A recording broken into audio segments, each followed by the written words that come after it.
Una tarde de agosto, aparentemente tranquila en Dublín, una mujer salió de casa en silencio, dejó el teléfono sobre la mesa, las llaves aún dentro del coche y desapareció en la oscuridad.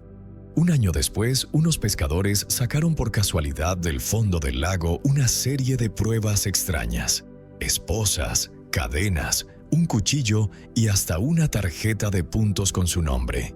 Cuando la policía siguió las pistas, descubrió una verdad estremecedora. El hombre detrás de todo no solo era un asesino, sino también alguien que había logrado que ella creyera que la muerte era parte del juego. ¿Qué ocurrió realmente en el puente aquella noche? ¿Y por qué una mujer que intentaba recuperar las ganas de vivir decidió confiar en la promesa del propio verdugo? Elaine O'Hara era una mujer amable y dedicada que vivía en Dublín, Irlanda. A los 36 años, dividía su tiempo entre trabajar como asistente de cuidado infantil y atender a los clientes en un kiosco de prensa del centro comercial Blackrock. Su calidez y empatía la hacían querida por compañeros y clientes por igual. Pero detrás de su semblante radiante había una lucha larga y difícil. Desde la adolescencia, Elaine había lidiado con su salud mental. La ansiedad, la depresión y una baja autoestima crónica la acompañaron hasta la adultez. Cuando todo se volvía abrumador, no ocultaba su dolor. A menudo elegía buscar ayuda ingresando voluntariamente en atención psiquiátrica. Quienes la rodeaban, especialmente sus compañeros de trabajo, eran conscientes de sus dificultades. El apoyo más constante y amoroso de Elaine venía de su padre, Frank O'Hara. Compartían un vínculo que iba más allá de la relación entre padre e hija. Hablaban a diario, se veían varias veces por semana y confiaban profundamente el uno en el otro. El 14 de julio de 2012, Elaine ingresó en el hospital durante otra crisis. Tras varias semanas, los médicos observaron una mejora significativa. Para el 22 de agosto fue dada de alta. Se mostraba optimista y le dijo a su amiga Jane que estaba entusiasmada por ser voluntaria en un festival próximo. Esa tarde almorzó con su padre y luego visitó la tumba de su madre en el cementerio Shanganagh. A las 4 de la tarde se despidieron, pero a la mañana siguiente Elaine no apareció. Perdió el transporte hacia el festival. Preocupado, su padre fue a su apartamento. Su iPhone seguía cargándose, algo que ella nunca olvidaba. Pasaron horas y seguía sin haber noticias. Le envió un mensaje en tono ligero que siempre usaba cuando ella estaba callada. ¿Sigues viva? Pero esta vez no hubo respuesta, solo silencio. A la mañana siguiente volvió. Su coche seguía desaparecido, su teléfono intacto. Temeroso de lo peor, denunció la desaparición de Elaine O'Hara. La policía inició la investigación, empezando por su casa. Pronto notaron objetos extraños: cuerdas, cadenas, un traje de látex negro. Su diario los llevó a un sitio web de BDSM donde tenía un perfil activo. En él escribió que no le gustaban las biografías en línea, pues creía que solo se conoce de verdad a alguien en persona. Este hallazgo abrió preguntas nuevas e inquietantes sobre con quién se había estado viendo Elaine y a qué riesgos podría haberse expuesto. El 24 de agosto, 2 días después de su desaparición, el coche de Elaine fue hallado en el cementerio Shanganagh, el mismo lugar donde había dejado flores unos días antes. Un testigo recordó haber visto a una mujer llorando allí aquel día, tumbada en la hierba y sollozando sin control. La última visión confirmada de Elaine vino de un corredor en el cercano Parque Shanganagh. A las 5:40 de la tarde se acercó a él para pedirle direcciones hacia un puente que cruzaba las vías del tren. La aplicación de Running de él confirmó la hora. Momentos después volvió a pasar junto a ella. Esta vez estaba en el puente, caminando lentamente hasta detenerse. Luego, nada. Sin llamadas, sin avistamientos, sin rastro. Se colocaron carteles, se hicieron llamamientos, los informativos suplicaron ayuda para localizarla. Pero a medida que los días se convirtieron en semanas y las semanas en meses, el caso se desvaneció en segundo plano. No había señales de lucha, ni sospechosos claros, ni pruebas de mala praxis. Solo una mujer que había desaparecido sin dejar rastro. Un año después, el 21 de agosto de 2013, una mujer paseaba a sus perros por una zona boscosa privada en las montañas de Dublín. Tenía acceso por un portón con llave y solía dejar a sus perros sueltos. Aquel día, uno de ellos desenterró un hueso. Apenas le dio importancia, suponiendo que era de una oveja o un ciervo, y lo apartó de una patada. Pasaron semanas. Luego, el 13 de septiembre, volvió a la misma zona. Mientras esperaba a que sus perros regresaran del bosque, uno empezó a arañar con furia algo enterrado bajo el follaje. De repente, vio algo más alarmante. Huesos de tamaño humano, un pantalón deportivo y algo que parecía un zapato. Uno de sus perros volvió llevando grandes huesos en la boca. Una oleada de pavor la invadió. No eran restos de animales. Se llamó a la policía. El lugar fue acordonado de inmediato. Pero había más. Un testigo recordó algo que había visto 1 o 2 años antes mientras caminaba por el mismo bosque con un amigo. Le había inquietado entonces. Cuerdas atadas a las ramas de los árboles, una gran lona de plástico, bolsas de plástico rasgadas, un palo con clavos y un tarro de vaselina. Las piezas de un rompecabezas profundamente perturbador empezaban a salir a la superficie. Unos días antes, a menos de 20 metros, se había producido un hallazgo fortuito que resultaría crucial. El 10 de septiembre de 2013, un pescador local salió con su hermano y un amigo para comprobar la pesca ilegal. El nivel del agua estaba alarmantemente bajo debido a un verano inusualmente seco. Al mirar hacia la cuenca expuesta, algo extraño llamó su atención. Objetos sobresalían del fango. Los recuperaron con una cuerda y un anzuelo, esposas, ropa, correas y sujeciones, restos curiosos y perturbadores. Los extendieron sin saber qué pensar. Al día siguiente, uno de los hombres los llevó a la comisaría. La policía fue al lugar de donde provenían los objetos. Allí encontraron esposas y un juego de llaves. En el llavero había una tarjeta de fidelidad de una tienda. Era de Elaine O'Hara. También recuperaron un cuchillo, una cadena con un anillo y un inhalador. Las tarjetas de fidelidad lo confirmaron. La mujer desaparecida de Black Rock se había convertido ahora en el eje de una pavorosa investigación por asesinato. Mientras la policía rastreaba la zona, descubrió aún más: un teléfono Nokia, un segundo Nokia, 2 tarjetas SIM, una mochila, gafas graduadas que después se vincularon a Elaine, una bata y ropa. Todo había estado sumergido durante más de un año, protegido por el ascenso y descenso de las aguas del embalse. El 21 de septiembre, a solo 500 yardas del lugar donde se habían descubierto sus restos, los investigadores hallaron cinta adhesiva, bridas, hojas de sierra para metal, pantalones cortos y una pala. Allí, creían los detectives, había sido asesinada Elaine. Sin embargo, el descubrimiento más vital estaba dentro de aquellos teléfonos anegados. De algún modo, los técnicos forenses lograron extraer cientos de mensajes de texto. Cada teléfono tenía el número del otro. Los mensajes describían una relación sexual oscura y perturbada, cargada de temas de control, sumisión y violencia. Elaine había estado enviándose mensajes con un hombre que hablaba abiertamente de violación, apuñalamientos y asesinato. La identidad de este hombre seguía siendo esquiva, pero los detectives utilizaron los datos de señal de los teléfonos y las ubicaciones de las antenas para empezar a trazar movimientos. Sabían que el sospechoso conducía desde el sur de Dublín hacia el centro de la ciudad, y por los mensajes que aquel hombre tenía una afición relacionada con volar.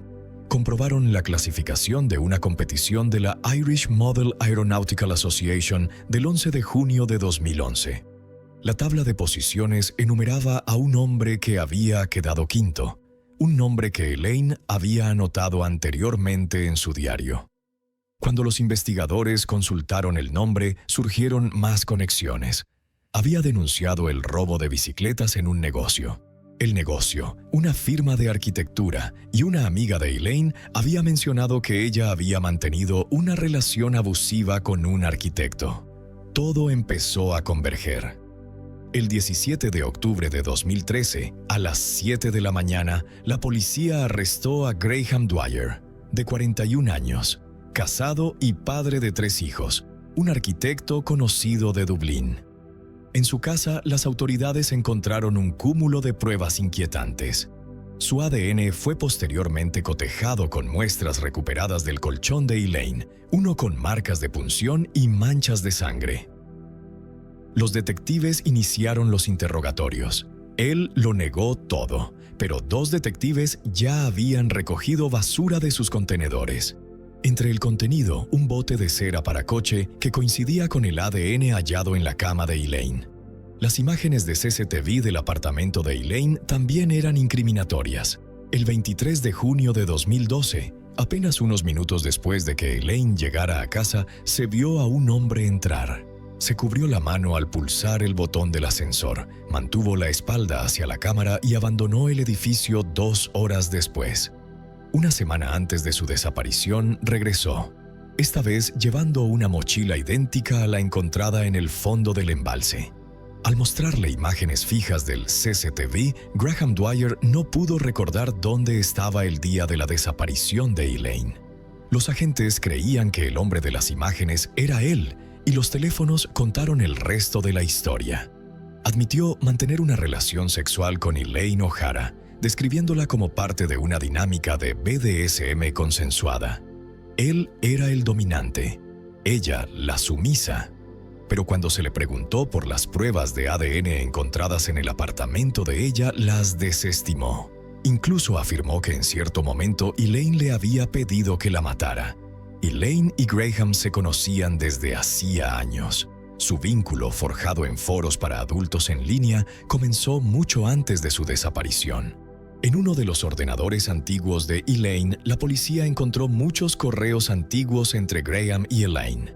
En un correo con fecha 19 de septiembre de 2008, Graham escribió: «Espero que estés bien. Supongo que estás intentando mejorar y mantenerte alejada de lo que hacemos juntos. Lo entiendo completamente. Siempre estoy pensando en ti. Cuando quieras, con gusto llevaré a cabo lo que prometí, independientemente de las consecuencias. Llámame desde una cabina, aunque sea dentro de años. Siempre estaré esperando. Cuídate. Besos, señor». Aquel mensaje resultaba escalofriante, y no era el único. Se intercambiaron más de 2.500 mensajes entre Elaine y Graham. Los mensajes describían fantasías sexuales violentas, incluida el apuñalamiento y el asesinato. A Elaine se le dijo que encontrara a otra mujer para que él la apuñalara. Él la presionó para que le permitiera apuñalarla. La policía rastreó el restablecimiento del contacto hasta marzo de 2011, cuando Graham envió un mensaje a Elaine tras un largo silencio. «Hola, Elaine, espero que estés bien». Ella respondió: «¿Quién es, por favor?». Su conexión retorcida se reavivó de inmediato. A lo largo de marzo de 2011, sus intercambios estuvieron llenos de lenguaje en clave y amenazas envueltas en juego fetichista. Elaine se refirió a la esposa embarazada de Graham. «¿Alguna novedad del bebé?», preguntó. Él respondió: «Todavía no. Tiene que ocurrir esta semana». Al día siguiente, Elaine escribió: «Sigues en pie. La esposa no está de parto ni nada». La respuesta de Graham: «Hasta ahora, todo bien. Ya tengo cuchillos falsos». Elaine contestó: «Qué suerte la mía». A finales de mes, Graham celebró el nacimiento de su hija y enviaba mensajes a Elaine sobre futuras sesiones. Para el mundo exterior, Graham Dwyer era esposo, padre y arquitecto. Nacido en 1972, lo describían como afable, sencillo, antiguo Boy Scout, bajista en una banda, estudiante del Instituto de Tecnología de Dublín.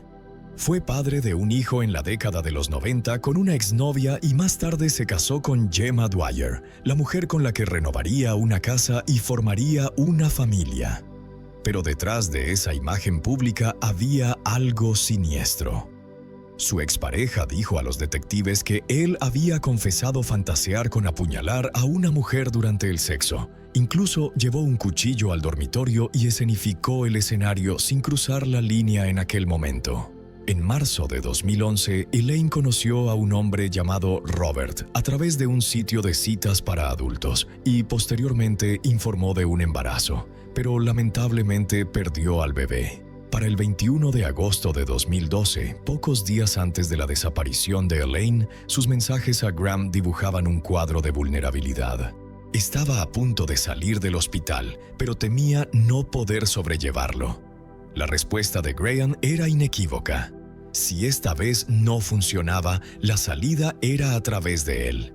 Ese mismo día, un cuchillo de caza especial fue entregado en la oficina de Graham, marcado como privado y confidencial. Le escribió de nuevo a Elaine. Sería castigada por ir al hospital. Su castigo, dijo, sería grande. Le dio instrucciones específicas. Deja tu teléfono en casa, conduce hasta el parque Shanganagh, aparca el coche, cruza el puente y espera. Elaine siguió aquellas instrucciones. Fue entonces cuando se acercó a un corredor en el parque Shanganagh para pedir direcciones hacia el puente sobre las vías. Poco después, él la vio de nuevo, caminando despacio por el puente. Nunca más se la volvió a ver con vida. Los investigadores averiguarían después que el teléfono de trabajo de Graham se conectó por última vez a una antena de Dublín a las 4:55 de la tarde, la misma hora en que Elaine fue vista con vida por última vez. Luego, la señal desapareció. No fue hasta las 8:59 de la noche cuando su teléfono reapareció, conectándose ahora a una antena en Fox Rock, a muchos kilómetros. Durante esas 4 horas, se cree que su teléfono fue apagado deliberadamente. El 18 de octubre de 2013, Graham fue formalmente acusado del asesinato de Elaine O'Hara. Recurrió al Tribunal Supremo solicitando libertad bajo fianza, pero su solicitud fue rechazada. Se declaró no culpable y, dada la naturaleza del caso, impregnado de violencia sexual, manipulación y frenesí mediático, su juicio prometía ser uno de los más cargados emocionalmente de la historia reciente de Irlanda. Nunca subió al estrado en su propia defensa. Antes de que comenzaran las declaraciones, el juez presidente advirtió a los presentes en la sala que las pruebas serían gráficas, perturbadoras y difíciles de soportar. Y así fue. En el núcleo de la defensa de Graham estaba el argumento de que no había pruebas físicas que lo vincularan con la muerte de Elaine. Su esqueleto no mostraba heridas de arma blanca claras, y él afirmó que su muerte podría haber sido resultado de un suicidio. Pero la fiscalía desestimó esta teoría. Si Elaine se hubiera quitado la vida, ¿por qué sus llaves, su teléfono, su ropa y su inhalador fueron hallados a kilómetros de distancia en un embalse? ¿Por qué se recuperaron de sus dispositivos vídeos y mensajes gráficos que vinculaban a Graham con sus momentos más oscuros? Uno de los elementos más inquietantes del juicio fue la estela digital. En un disco duro incautado en la propiedad de Graham, los investigadores encontraron documentos y vídeos que representaban violaciones y asesinatos de mujeres, vívidos y violentos. La defensa insistió en que eran fantasías, pero la fiscalía argumentó lo contrario. Graham no solo fantaseaba, actuaba. En uno de los vídeos recuperados, se oía a Elaine gritar mientras Graham la apuñalaba durante el sexo. Al final de la grabación, él dijo: «Ahora bien, no ha estado tan mal, ¿verdad?». En junio de 2011, Graham instruyó a Elaine para que explorara propiedades remotas que necesitaran reformas, de modo que pudieran apuntar a una joven subastadora. Incluso sugirió a mujeres sin hogar, a chicas intoxicadas que regresaban caminando de una noche de fiesta o a trabajadoras sexuales como posibles víctimas. Otro objetivo, una mujer que trabajaba frente a su oficina. Sus mensajes se volvían más extremos, más sádicos. Le contó a Elaine que había apuñalado a una oveja muerta y lo excitante que le había resultado. En otro mensaje le dijo: «O me dejas apuñalarte o me ayudas a hacerlo con otra persona». Elaine respondió: «No existe el plan perfecto». Graham replicó: «Mucha gente ha apuñalado y se ha salido con la suya. ¿Por qué no yo? Su familia se sentó en la sala y escuchó estos mensajes, destrozada. El trauma fue abrumador. En un momento, Elaine intentó poner fin a la relación. Quería ser madre. Graham se ofreció a ser el padre de su hijo con una condición. Ella tenía que encontrarle una víctima. Una vida por una vida, dijo. Cuando ella rechazó, él le ofreció dinero. Ella volvió a decir que no. Entonces se volvió cruel, diciéndole que no valía nada y que nunca encontraría a nadie. Su padre subió al estrado y recordó una conversación de principios de 2008. Habían discutido por dinero. Ella soltó: «Estoy saliendo con alguien, un profesional». Cuando le preguntaron si estaba casado, admitió que sí. También reveló que el hombre con el que estaba saliendo era un arquitecto que la ataba para su gratificación sexual. La esposa de Graham, Gemma Dwyer, también declaró. Dijo que no tenía idea de la doble vida que llevaba su marido. Cuando le mostraron la pala recuperada por la policía, creyó que era la que había desaparecido de su jardín, la misma que habían usado para pintar la valla. Sin embargo, el análisis forense determinó después que la pintura no coincidía. A medida que el juicio se acercaba a sus últimos días, el juez dijo que los mensajes dibujaban el retrato de una mente particularmente enferma. Aunque hizo esos comentarios fuera de la presencia del jurado, reflejaban la naturaleza perturbadora de lo que el tribunal había presenciado. El juicio duró 43 días. Se llamaron a 194 testigos. En un alegato final que duró 3 horas, la fiscalía expuso su caso. Graham no solo tenía el motivo, sino también el plan, los medios y la oportunidad. Se aprovechó de Elaine en un momento vulnerable de su vida, explotando su soledad y su anhelo de amor, compañía y maternidad. A cambio, se encontró con control, coacción y violencia fatal. Tras 7 horas y media llegó el veredicto, unánime, culpable. Graham Dwyer se quedó quieto, cerró los ojos y negó con la cabeza, incrédulo. El juez agradeció al jurado, reconociendo el peaje emocional que el juicio había supuesto para ellos. Graham Dwyer fue condenado a cadena perpetua por el asesinato de Elaine O'Hara. Tras la sentencia, Gemma Dwyer emitió un comunicado expresando sus condolencias a la familia O'Hara, reconociendo el dolor inimaginable que habían soportado. Uno de los detectives del caso describió un patrón común entre los agresores sexuales: la escalada. Primero la fantasía, luego un primer delito, después un periodo de latencia antes de que los impulsos regresen, más fuertes que antes. Vio ese patrón en Dwyer. La noche antes de su detención estaba mirando material macabro otra vez. Dijo: «Me queda claro que habría ido acumulando hasta asesinar a otra persona». Y entonces surgieron más detalles escalofriantes. En 2011, Graham envió un mensaje al azar a una mujer en Facebook ofreciéndose a ayudar a construir su casa en un terreno aislado. Tomaba el tren cada fin de semana para visitar la obra remota. Ya se había cavado un gran hoyo en la propiedad y Graham la visitaba a menudo a solas. La mujer recordó después: «Solo me pareció extraño lo ansioso que estaba por ayudar». Dijo que solo aceptaría el pago después de que se aprobara el permiso de obra. Eso nunca ocurrió. Cuando me enteré de lo que habían arrestado, pensé: gracias a Dios no estoy enterrada allí. Años después, el equipo legal de Graham presentó un recurso. Argumentaron que los metadatos del teléfono móvil utilizados para rastrear sus movimientos y comunicaciones se habían obtenido bajo legislación irlandesa que posteriormente se consideró incompatible con el derecho de la UE. En 2018, el Tribunal Superior Irlandés estuvo de acuerdo.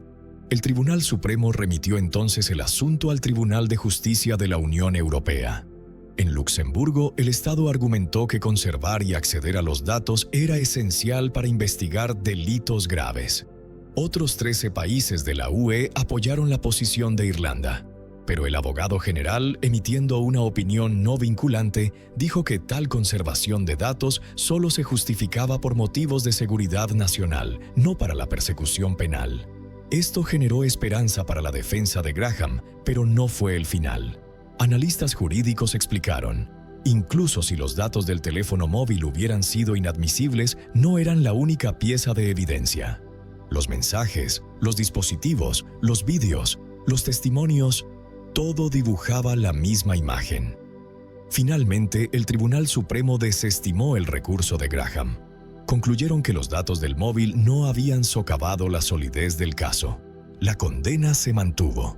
Sin embargo, este caso no es solo una historia de crimen. Es una historia de traición.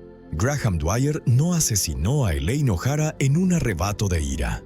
Construyó una fantasía, la alimentó, probó sus límites y luego la representó sobre un ser humano real. Convirtió su vulnerabilidad en un arma, utilizó su deseo de amor, familia y conexión y lo retorció en un relato de control, sumisión y violencia. Y esto debe decirse con claridad, no se trata de BDSM. Las relaciones BDSM saludables se basan en el consentimiento, la comunicación y el respeto mutuo. Lo que le ocurrió a Elaine no fue ninguna de esas cosas. Fue manipulación, coacción y abuso. Confundir este caso con la cultura kink es pasar por alto por completo el verdadero problema. Elaine no era una compañera en igualdad. Fue captada, fue elegida como objetivo y fue atrapada. Su familia conoce demasiado bien ese dolor. Ella solo quería ser amada. En cambio, se encontró con un hombre que prometió ayudar, pero solo si aceptaba morir.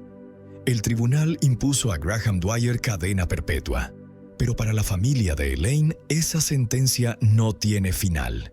Esta es nuestra cadena perpetua, dijeron. Para nosotros no hay indulto. En los años posteriores al juicio, su padre, Frank O'Hara, siguió visitando el cementerio Shanganagh, donde hay una pequeña tumba con el nombre de su hija. Llevaba un ramo de flores frescas. A veces se quedaba simplemente mirando los árboles susurrar al viento, como esperando una respuesta que nunca llega. El padre, que fue el sostén más firme de Elaine, vive ahora con un vacío irreparable. Un dolor que no puede medirse en días ni en la condena de ningún tribunal. Para el público irlandés, el caso de Elaine O'Hara no es solo un crimen atroz, sino también una advertencia sobre los rincones oscuros del mundo en línea, donde la frontera entre fantasía y realidad puede borrarse con apenas unas líneas de mensajes. Expone cómo una mujer frágil, en busca de consuelo, fue conducida paso a paso hacia una tragedia sin retorno. En los años siguientes, las organizaciones de salud mental mencionaron el nombre de Elaine como un ejemplo doloroso de la importancia del apoyo y de saber escuchar. Ella solo quería ser amada, ser digna de confianza, sentirse valiosa. Pero esas cosas sencillas fueron explotadas por un hombre con apariencia de cortesía e intelectualidad, que convirtió el amor y la confianza en instrumentos de su obsesión enfermiza. Hoy, Graham Dwyer sigue cumpliendo condena en una prisión de Irlanda. De vez en cuando presenta recursos, aferrándose a resquicios legales frágiles. Pero para la familia O'Hara, todas las puertas de la justicia se cerraron hace tiempo, porque lo que perdieron no puede ser devuelto. En aquel puente, donde Elaine se detuvo por última vez, ahora solo queda el viento que sopla sobre la barandilla oxidada. Pero para quienes conocen esta historia, no es solo un puente sobre las vías del tren, sino la frontera entre la esperanza y la desesperación, donde una mujer bondadosa creyó que el amor podía salvar, y terminó siendo la prueba más dolorosa de la traición humana. Algunos casos en los informes policiales son tan impactantes que te hacen perder la fe en la humanidad. Afortunadamente, la mayoría de las personas que nos rodean no representan peligro. Hoy hablaremos de uno de los casos más impactantes en el canal. La fiesta y el alcohol son siempre factores de riesgo para un posible crimen. Pero cuando se trata del ambiente inestable de una ciudad menos segura, estos riesgos aumentan muchas veces. La tragedia comenzó con la negligencia y un mensaje de petición de ayuda ignorado a las 2 de la mañana. ¿Qué hizo que una vibrante estudiante universitaria que acababa de conocer a un hombre extraño en un bar terminara dentro de un contenedor de plástico y con 140 heridas en su cuerpo? El asesino intentó ocultar el crimen conduciendo más de 150 kilómetros para deshacerse del cuerpo, pero fueron las pistas más pequeñas: un jersey ensangrentado en la basura y profundos rasguños en su cuello, las que expusieron el brutal crimen. ¿Cuál era la relación entre ellos y qué hizo que un encuentro fugaz terminara en cadena perpetua sin libertad condicional? Jenna Burley nació el 4 de noviembre de 1994 en Harrisburg, la capital del estado de Pensilvania, Estados Unidos. Los padres de Jenna se casaron felices y se conocieron mientras asistían a la universidad. La niña creció en una familia católica amorosa y cuidadosa. Desde una edad temprana, Jenna demostró amor por los animales y quería ayudar no solo a ellos, sino también a las personas, participando activamente en proyectos de voluntariado. Era una chica alegre y amigable. Después de graduarse de la escuela secundaria en agosto de 2013, Jenna se inscribió en la Universidad de Temple en Florida. Allí rápidamente hizo amigos, se unió a organizaciones femeninas y luchó por los derechos de las mujeres. Jenna consideró esta nueva etapa de su vida como un viaje emocionante, pero mantuvo una estrecha relación con su familia y a menudo regresaba a casa para visitar a sus seres queridos. Durante el invierno pasaba mucho tiempo esquiando en su ciudad natal. A la edad de 19 años sufrió una grave lesión en la pierna después de una caída. Tuvo que someterse a una cirugía con placa y tornillos y comenzaron largos meses de recuperación. A pesar de las dificultades, Jenna regresó al campus ese verano con la esperanza de que la herida sanara bien. Sin embargo, pronto surgieron complicaciones y tuvo que ser hospitalizada de nuevo. Este periodo fue particularmente difícil para Jenna. La mujer enérgica y dinámica ya no podía moverse libremente y dependía de una silla de ruedas. Pero fue gracias a estos desafíos que se acercó aún más a sus amigos y familiares y comenzó a escribir un blog. A lo largo de 2014, publicó varias entradas sobre diferentes temas sociales y de la vida, tratando de difundir la positividad e inspirar a sus seguidores. Sus sueños giraban en torno a diseñar varias cosas, algo que compartía en su página de redes sociales. En 2015, Jenna hizo realidad uno de sus sueños. Comenzó a hacer collares de diseño. Abrió una pequeña tienda en línea y donó el 20% de las ganancias a obras de caridad. Aunque parecía exitosa, sus amigos cercanos sabían que no todo en la vida de Jenna era tan fácil. Después de la lesión, su salud mental empeoró. Se deprimió y pasó por una fase de depresión que incluso requirió tratamiento en un centro psiquiátrico. Estas experiencias se reflejaron en su blog, donde habló abiertamente sobre su lucha contra la depresión, la ansiedad y el trastorno por déficit de atención. No queriendo perder el tiempo, Jenna continuó con sus estudios. En 2015 se graduó con éxito de la universidad local y recibió el apoyo de sus amigos, quienes la ayudaron a volver a la vida normal. En el otoño de 2017, Jenna reanudó sus estudios en la Universidad de Temple con su antigua especialización en cine y medios, pero en otra ciudad, Filadelfia. Trasladarse al nuevo campus significaba nuevas perspectivas para ella. Sin embargo, Filadelfia es conocida por su alta tasa de criminalidad, y el único lugar seguro eran las paredes del dormitorio. Caminar por las calles por la noche era un riesgo, aunque los estudiantes rara vez seguían estrictas reglas de seguridad. Casi inmediatamente después de mudarse, Jenna tuvo una racha de mala suerte. Durante su primera semana en la universidad, tuvo un accidente automovilístico y sufrió heridas leves.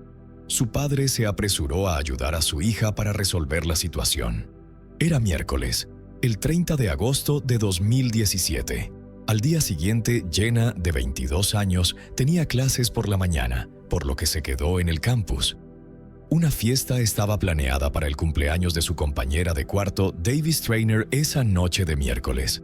La festividad coincidió con la tradición universitaria Wild Wednesdays, miércoles salvajes, cuando los estudiantes festejaban desenfrenadamente. Wild Wednesdays se había convertido en un sello distintivo de la vida estudiantil y había evolucionado hasta convertirse en coloridos eventos semanales. Cada noche después de clases, los jóvenes se congregaban en los bares para disfrutar de un ambiente de libertad y bullicio. Como el padre de Jenna estaba cerca, decidió pasar la noche con su hija en un restaurante y luego llevarla a la fiesta con sus amigos. Decidió no romper la tradición estudiantil con su presencia y se quedó en el hotel por la noche. De hecho, este ambiente era la primera experiencia salvaje de Jenna, y no tenía intención de perderse la oportunidad de divertirse después de su recuperación. Junto con sus compañeros de clase, visitó varios bares, el último de los cuales fue un bar deportivo cerca del campus. Esa noche, el bar estaba lleno de estudiantes que venían a disfrutar del animado ambiente de fiesta. Jenna se encontró con varios amigos allí, incluida Davis, la cumpleañera. Alrededor de la medianoche, el joven se fue, asumiendo que se encontrarían más tarde, cuando Jenna terminara su noche. Sin embargo, la joven nunca apareció en el campus. Alrededor de las 2 de la mañana, cuando el bar comenzó a cerrar, todo el grupo se dispersó, dejando a Jenna sola. El joven regresó a casa y se acostó, esperando que Jenna llamara. Al despertar en medio de la noche, notó que su compañera de cuarto no había regresado, lo que le pareció extraño. Al agarrar su teléfono móvil, encontró varios mensajes de Jenna, incluido uno pidiendo ayuda. Esto preocupó al joven, e inmediatamente respondió, pero el mensaje quedó sin leer. Esta persona sabía que el bar había cerrado, e incluso si estaba ebria, Jenna podía tomar fácilmente un taxi y llegar rápidamente al dormitorio. Sin embargo, su ausencia lo puso nervioso. Trató de contactar a otros estudiantes que habían estado con la joven, pero la mayoría de ellos estaban durmiendo o no estaban al tanto del incidente. Aún no eran amigos cercanos de Jenna, por lo que no se dieron cuenta de que ella se había ido sin ellos. Por las conversaciones con sus amigos, supo que Jenna se había quedado sola en el bar y que los demás se habían ido a casa. Esta noticia realmente lo aterrorizó, ya que sabía lo peligrosas que eran las calles de Filadelfia por la noche. Decidió actuar y se puso en contacto con los padres de la joven. Los padres de Jenna también se dieron cuenta de la gravedad de la situación. Su padre, que se alojaba en el hotel, inmediatamente comenzó a buscar a su hija, pero sus esfuerzos fueron en vano. Alrededor de las 9 de la mañana de ese día, se puso en contacto con la seguridad del campus para pedir ayuda en la búsqueda. Jenna estaba a punto de comenzar su primer semestre en la universidad cuando desapareció de repente. Desafortunadamente, la reacción del personal de seguridad no fue la esperada. Sabiendo que la organización de Wild Wednesdays era común entre los estudiantes, asumieron que Jenna podría haber bebido activamente esa noche. Casos similares de desapariciones mientras estaban ebrios no eran raros, y los estudiantes a menudo regresaban a casa a salvo después de una buena noche de sueño. Se aconsejó a los padres que esperaran al menos un día, con la seguridad de que su hija podría regresar pronto. Esas 24 horas fueron el periodo más largo en la vida de la familia Burley. El padre seguía esperando que Jenna apareciera en cualquier momento, o al menos llamara, pero el teléfono permaneció en silencio. Al día siguiente se puso en contacto de nuevo con la seguridad de la universidad. Finalmente, el personal de seguridad respondió a la solicitud del padre preocupado. Lo primero que hicieron fue revisar las cámaras de vigilancia del campus y confirmar que Jenna, de 22 años, de hecho no había regresado al dormitorio esa noche. Luego, el personal de seguridad entrevistó a los conocidos de la joven que habían estado con ella en el bar por la noche. Gracias a los testimonios de los estudiantes, pudieron establecer cómo era Jenna y qué vestía la noche de su desaparición. Resultó que la joven había desaparecido fuera del campus, quedando así fuera de la jurisdicción de la policía universitaria. Por lo tanto, la policía se unió a la investigación. Junto con el personal de seguridad, comenzaron a aclarar las circunstancias del incidente. Particularmente preocupante fue el hecho de que la amiga de Jenna, Davis, había ignorado inadvertidamente el mensaje de ella pidiendo ayuda. Aunque no contenía detalles específicos, el simple hecho de que se hubiera enviado indicaba la gravedad de la situación. La policía era consciente de que cada minuto era precioso y cualquier retraso podría costarle la vida. Utilizando los datos de geolocalización del teléfono móvil de la persona desaparecida, la policía estableció que el dispositivo estuvo activo por última vez alrededor de las 2 de la mañana en el bar, desde donde Jenna había enviado un mensaje a su amigo. El rastro de ella desapareció allí. Cuando los investigadores llegaron al bar, interrogaron al personal. Uno de los camareros que trabajaba la noche de su desaparición reconoció a la joven por una fotografía. Según el camarero, Jenna se quedó en el bar hasta la hora de cierre y pasó la mayor parte del tiempo sola después de que sus amigos se fueron. Parecía triste, como si estuviera esperando a alguien o una respuesta a su mensaje, que aparentemente nunca llegó, lo que la puso de mal humor. Alrededor de la 1:30 de la mañana, un hombre desconocido con una constitución robusta se acercó a ella, le susurró algo y luego se sentó en su mesa. Bebieron algo y comenzaron a conversar. A las 2 de la mañana, el bar cerró. El hombre desconocido fue el primero en irse, y Jenna lo siguió como si se fueran juntos. Podría haberle ofrecido ayuda, por ejemplo, acompañándola al dormitorio. Claramente, la joven no tuvo otra opción y estuvo de acuerdo. El camarero notó que ambos estaban ligeramente borrachos, pero no hubo signos de agresión o coerción hacia Jenna. Las cámaras de vigilancia del bar confirmaron el testimonio del camarero. Los investigadores hablaron con el personal del bar y descubrieron que uno de los camareros conocía al hombre. Las cámaras de vigilancia mostraron a un cliente habitual llamado Joshua Happerters, cuyo número de teléfono tenía un empleado. Después de obtener su información de contacto, la policía contactó inmediatamente a Joshua, que podría ser la última persona que Jenna vio. La llamada no fue respondida y se dejó un mensaje de voz con información sobre el incidente. La policía tenía la intención de reunirse con él en persona, creyendo que tenía información crucial sobre el paradero de la persona desaparecida y que era un testigo valioso. Se inició una búsqueda para interrogarlo. Al mismo tiempo, también se llevaron a cabo búsquedas de Jenna en las instalaciones médicas más cercanas y otros lugares posibles, pero sin éxito. Más tarde, Joshua devolvió la llamada y se disculpó. Explicó que después de una noche de copas había dormido casi todo el día y apenas podía recordar lo que había pasado. La cantidad de alcohol consumido levantó sospechas en la policía. Joshua no recordaba ningún detalle: si había bebido solo, si había invitado a alguien y con quién había hablado. Los acontecimientos de ese miércoles salvaje habían sido borrados de su memoria. Cuando se le preguntó sobre la persona desaparecida, negó conocer a Jenna. Afirmó que no sabía de quién estaba hablando, a pesar de que, según el camarero, le había comprado bebidas y conversado con ella.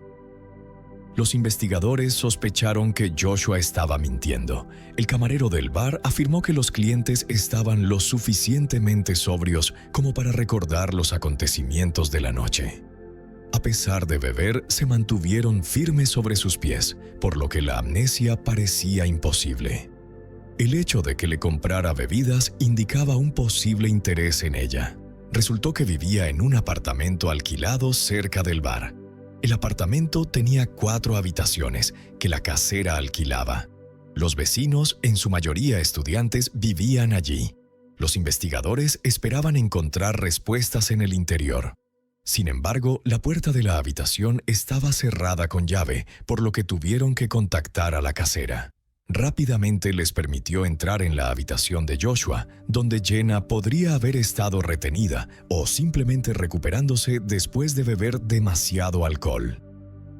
La habitación estaba en un desorden típico de estudiantes.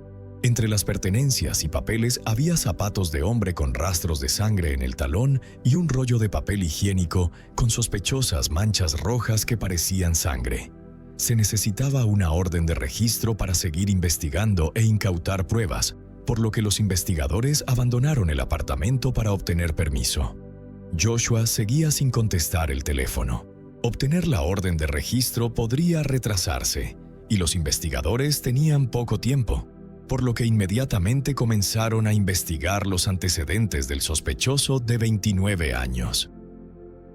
Joshua Happerters nació el 27 de febrero de 1988. Era 7 años mayor que la persona desaparecida. El joven había pasado por una tragedia en la infancia. Cuando tenía 4 años, su padre fue brutalmente asesinado en las afueras de Filadelfia. El fallecido fue encontrado con las manos atadas a la espalda, gravemente abusado y metido en una bolsa de basura. El crimen sigue sin resolverse. La traumática experiencia podría haber afectado el estado mental de Joshua. Los miembros de la familia indicaron que el chico estaba lidiando con esta tragedia. Su negativa a cooperar con la policía en el caso de la desaparición de Jenna podría explicarse por una fuerte desconfianza en la aplicación de la ley, ya que la muerte de su padre nunca se resolvió. Sin embargo, los investigadores también consideraron versiones más siniestras de su comportamiento. El joven tenía un extenso historial criminal relacionado con drogas, alcohol, robo y conducir ebrio. Sin embargo, su historial no contenía evidencia de violencia o agresión que pudiera llamar la atención de la policía. Desafortunadamente, esta información no ayudó a los investigadores a localizarlo. Mientras la familia de Jenna recorría la ciudad, entrevistaba a posibles testigos y repartía folletos, se notificó a los estudiantes sobre su desaparición a través de un servicio de mensajería y se les pidió que se unieran a la búsqueda. Finalmente, el 1 de septiembre, un joven llamado Jack Miley llamó a la policía. Dijo que era amigo de Joshua y vivía en la habitación de al lado. La noche del 30 de agosto, Jack fue a un bar con su amigo, con la esperanza de conocer mujeres. Alrededor de la medianoche se fue del bar con otros estudiantes y no se despertó hasta la mañana siguiente con una fuerte resaca. Cuando notó un olor fuerte a productos de limpieza, fue a investigar. Joshua estaba parado en la cocina, ocupado fregando el suelo con lejía. Jack notó un profundo rasguño en el cuello de su amigo y un corte en la mano que parecía una laceración.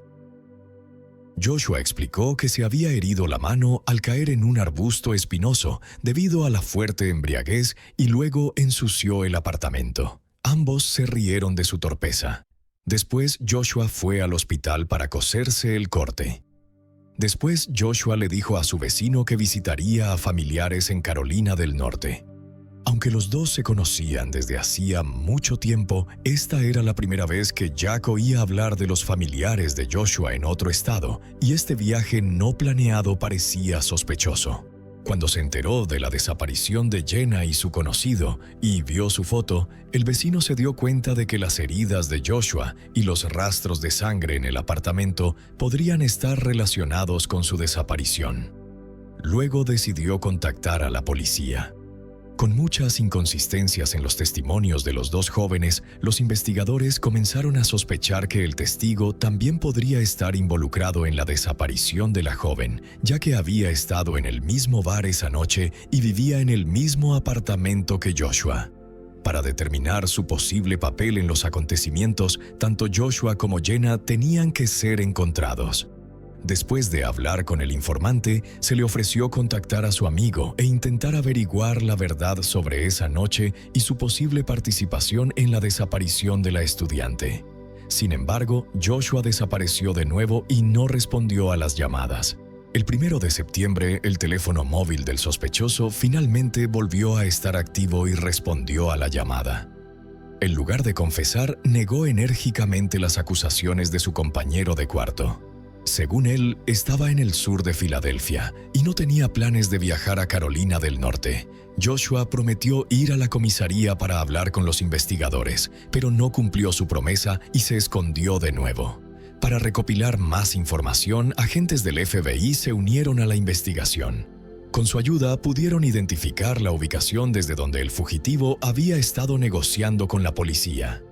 La persecución reveló que Joshua se encontraba en una zona montañosa en el noreste de Pensilvania, lo que contradecía su testimonio de que estaba en el sur de Filadelfia. Esto aumentó las sospechas en su contra. Parecía estar tratando de ocultar algo importante y estaba involucrado en la desaparición de Jenna. Resultó que estaba en casa de su abuela, cerca de un río de montaña. Cuando llegaron los investigadores, Joshua afirmó que había hablado con la policía y no sabía nada sobre la persona desaparecida. Sin embargo, la mentira fue rápidamente expuesta. Cuando se le preguntó por la razón de la visita inesperada a su abuela, inventó una historia sobre un semestre difícil en la universidad y el deseo de recuperarse en las montañas. Los investigadores sabían que no había asistido a la universidad durante mucho tiempo y que estaba de año sabático, por lo que se dieron cuenta de que era otra mentira. El investigador notó un corte en el brazo y un profundo rasguño en el cuello que el vecino había mencionado. Cuando se le preguntó sobre el origen de estas heridas, Joshua afirmó que se había lastimado al romper un cuenco de cereales. Sin embargo, la naturaleza de las heridas claramente no coincidía con su explicación, lo que solo fortaleció la creencia de la policía de que estaba mintiendo. Joshua fue llevado a la comisaría junto con su abuela. Un examen de su cuerpo reveló no solo cortes en su mano y cuello, sino también profundas laceraciones en su espalda, algunas de las cuales habían sido cosidas. Basándose en las sospechas y las mentiras evidentes del sospechoso, los investigadores obtuvieron una orden de registro para su apartamento. En la habitación, de hecho, encontraron platos rotos y un cuenco de cereales, pero no había rastros de sangre y la naturaleza de las heridas de Joshua claramente no coincidía con su relato. Se detectaron manchas sospechosas de color rojo oscuro en varios rincones de la habitación, incluida la cocina, el fregadero, el bote de basura y en la hoja de un cuchillo de cocina grande. Parecía que había intentado ocultar sus huellas, pero no lo había hecho lo suficientemente a fondo. Los investigadores también encontraron un coletero negro que claramente no podía pertenecer al inquilino de la habitación. Además, se encontró una cantidad considerable de droga ligera en el apartamento. Resultó que Joshua no solo traficaba ocasionalmente con estas sustancias, sino que en realidad era un traficante que suministraba al campus universitario. A pesar de esta evidencia, no estaban más cerca de resolver el destino de Jenna. Un gran avance se produjo cuando los investigadores examinaron el contenido de un bote de basura. Allí encontraron un jersey manchado de sangre similar al que Jenna vestía la noche de su desaparición. Los padres identificaron esta ropa como la de su hija. Joshua fue arrestado ese mismo día.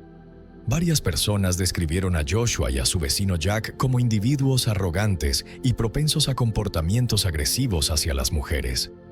Algunos testigos incluso informaron de casos en los que Joshua abusó de mujeres. Después de que surgió la nueva información, un hombre se puso en contacto con la policía y dijo que el sospechoso lo había contratado para transportar un paquete y le había pagado $200 en efectivo. El conductor recordó que un hombre desconocido había ayudado a Joshua a cargar un pesado contenedor de plástico en su coche. Toda la operación tuvo lugar en medio de la noche. Condujeron unos 150 kilómetros fuera de la ciudad hasta la casa de la abuela de Joshua. El conductor estaba ayudando a descargar el contenedor, que, según Joshua, contenía libros de texto. Este incidente le pareció extraño al hombre, y después de enterarse de la posible conexión de Joshua con la desaparición de la mujer, su sospecha se hizo aún más fuerte. Resultó que el primo del sospechoso había ayudado con el transporte del contenedor.